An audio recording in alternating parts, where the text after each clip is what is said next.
Millions of federal employees working for diversity, equity, and inclusion, or DEI, are on paid leave now, and their futures are uncertain. Just one more win for President Trump's war on woke. His executive orders blowing up government as we know it, now dismantling federal diversity programs. And sources say that Trump went even further, that federal employees will face adverse consequences if they don't report and rat out coworkers on DEI initiatives. For more on the impact of this order, let's bring in Professor David Canton. He's the director of the African American Studies program at the University of Florida. Good to see you, Professor Canton. You know, it's not just Trump, but companies, universities, including your university, have done away with DEI. What's behind this backlash? Well, thank you. Thanks for having me. Obviously, the backlash is behind years of misinformation about diversity, equity, inclusion, and affirmative action. The reality is we know that affirmative action has benefited white women the most and other marginalized groups. But there's a perception that now there's reverse racism, but when you look at the data, you see a whole different story. But unfortunately, people don't look at data. They respond to feelings, misperception, and emotion. So you worked at the University of Florida both before and after it eliminated DEI programs. What changes did you witness on campus?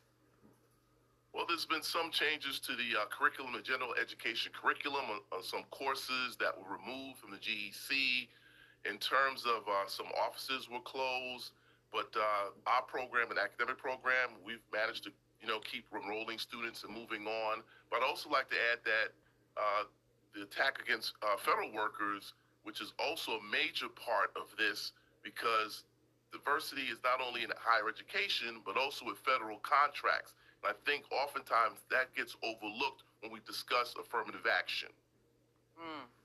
Well, in the email that was sent to those federal workers, it described these programs as dividing Americans by race, wasting taxpayer dollars, and resulting in shameful discrimination.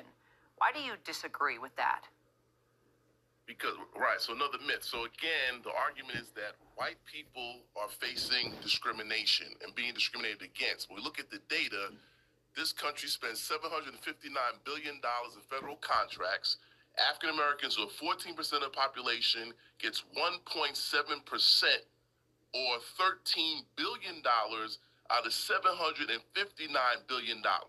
So what we're saying now, by removing these laws based on meritocracy, black contractors will get more money, but the reality is that's not going to happen, because we know that historically, most white large businesses are going to hire their friends, which usually tend to be white. So now we're going back to where we were pre-1965. And you're in contact with federal workers who will be impacted by this order. What are you hearing from them? What are they telling you? Well, there's some who work from home who may have purchased a home further outside of D.C. because it's affordable. Now they're concerned in terms of cost getting to and from work.